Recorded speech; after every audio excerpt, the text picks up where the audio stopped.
What's up, ladies and germs? A lot of questions that I've gotten on this channel. Today I'm going to answer many of them. How to move around DR, whether or not I think this is the best island for new travelers as well as experienced travelers, and a lot more questions that I'm going to answer. And now, the slow travel journey continues on the Thinking Man's channel. Ladies and germs, RichesMethod, back at it again. Go ahead and subscribe. It's absolutely free. Hit the like, drop a comment below, share the videos, check the comments and the description below. I have links to ebooks on financial freedom so you can travel and just in general in life, as well as the dating cheat sheet, financial cheat sheet, how to live abroad. Go check it out. Let's go, man. Let's have some fun. Man, I've been to many countries and many islands, right? We all know islands cater to vacation. Virgin Islands, Bahamas, Jamaica, Trinidad, been to all of them. And I have to say this, I've been to some of those as a solo traveler, and I've been to some of those in relationships. Oi, senhor. ¿Qué es la puerta aquí? ¿Dos o uno? Uno. Thank you. And I will tell you that overall, the Dominican Republic so far has been the most inviting to both groups because of culture, has all the stuff that the islands have, but really and truly, distance, location overall makes this island, as well as access to visas and everything else, one of the easiest islands to be at, whether you're a single man or you're a couple. By the way, for you ladies too. Let's start with the fact that you get a 30-day visa automatically when you arrive, visa on arrival. You just got to pick up a plane ticket. But also, after your 30 days, you can extend your visa. Or you can overstay a visa and pay the extension as a penalty when you leave. Now, moving around, transportation. I've personally been to islands where if you're a foreigner, man, you were just stuck with extremely high prices for taxi drivers to move you all around. This particular country, you got Puerto Plata Airport, you've got Santo Domingo Airport in the capital, which, by the way, does the most flights. You got Punta Cana Airport. You got Santiago Airport. So you can get to different regions and parts of this island as needed on the flight in. And if you don't get to the area that you need to get to when you first get here, you have public transportation, private transportation, and even in some areas, subway services that can help move you around. And of course, in many areas, you got rideshare. I'll give you the exception to that.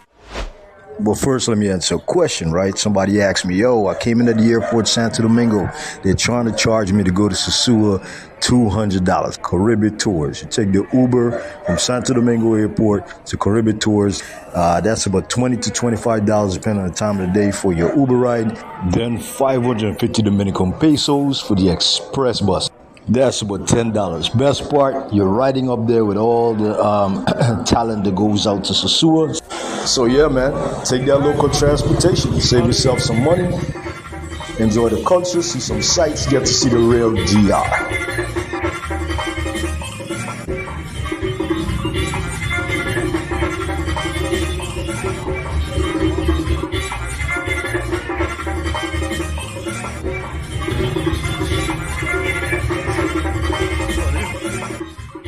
Now, after you get out to the zoo, you're not going to be able to get an Uber because there's a taxi union that prevents those guys from picking up over there. They could drop you off, all right?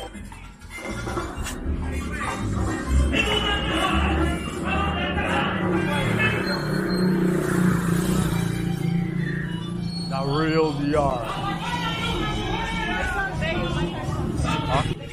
Now, people are always asking about safety. Listen, this is a tourist island. So the reality is a lot of people make their money and their living off of tourism, especially the smaller cities. And in general, Dominicans are partiers, they're happy, they're enjoying their time. You won't have issues with violent kind of issues.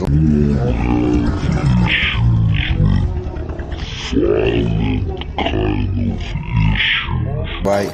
And most people might do is overcharge you because you don't know the prices. Listen, enjoy your time, enjoy yourself, get some local food, talk to the locals. You might be surprised that some of them know more English than you think. but also culturally many times they'll tell you that they don't know English, and as they keep talking to you, all of a sudden you'll see some English words come out of them because they're a little bit more comfortable speaking Spanish. Now, if you speak a little bit of Spanish, even better. There'll always be a local person to take you around, especially in any tourist area. Enjoy yourself. Take in the sights, take in the sounds, take in the music, enjoy the food. Ooh, that would have been, it's a Cormado. I'll be back. And okay, let's get to this part. For the single fellas, right? Or the single ladies, because there's certain areas for you guys too. Much like Jamaica, there is areas like Sosua as well as Cabarete that are known for being areas that single people mostly visit.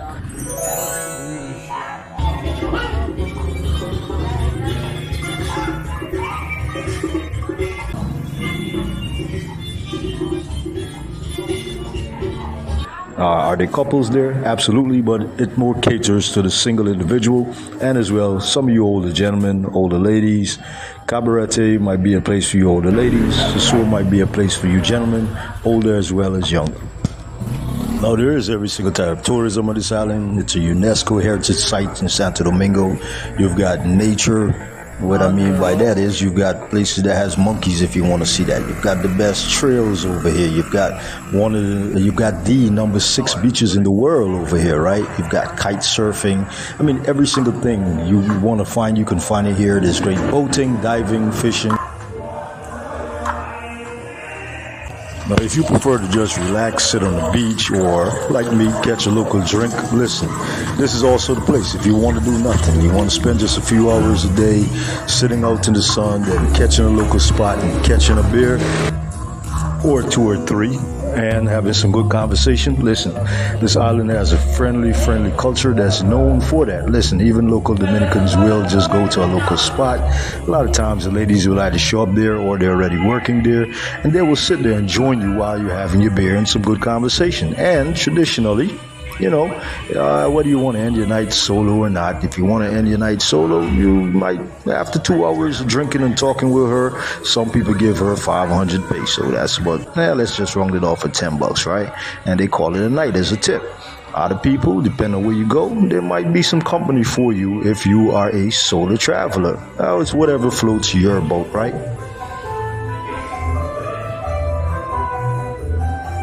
No, it is not uncommon that if you're an older gentleman or an older lady, listen, you might be entertained by someone half your age, right? So don't think it's not uncommon. So that arrangement tends to work for some people, others it might not. But like I said earlier, you have your options, right? Whether it's just conversation many times. Now, if you're in the bigger cities, the same thing might happen. The culture is just different. So you have the ability to enjoy a bigger city if you want to. You have Santiago, Santo Domingo, Las Terrenas, San Cristobal, Boca Chica, which is really just Santo Domingo, and the list goes on. And there is a variety. You're looking for the quiet country life, you can go to the North Coast, Sosua, Puerto Plata. You can do Cabarete, which is also in Puerto Plata. So kick back and enjoy a Presidente. That's the most popular beer on the island.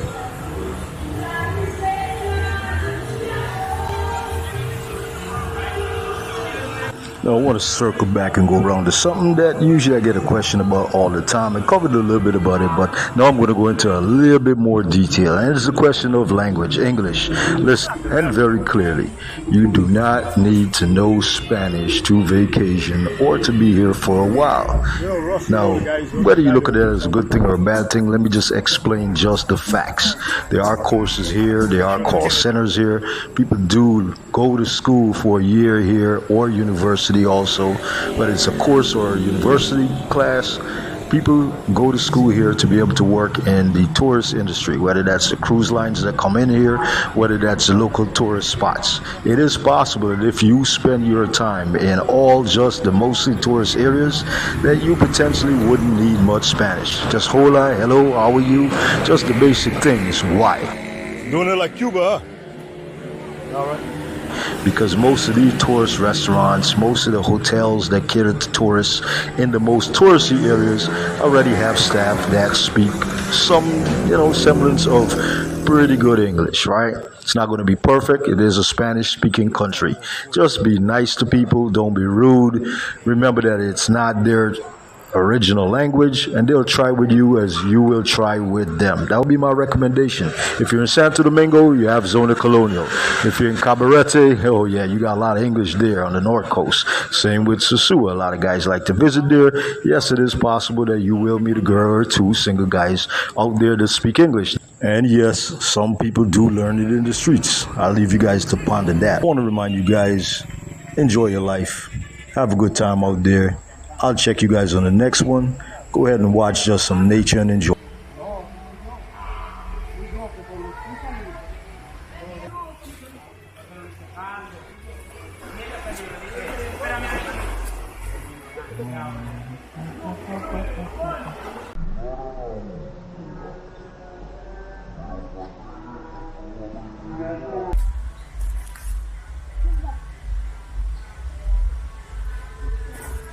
Perfect little campsite right here.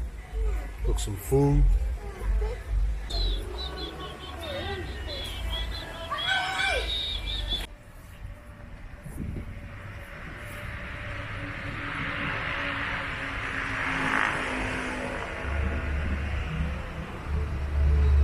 There goes some action.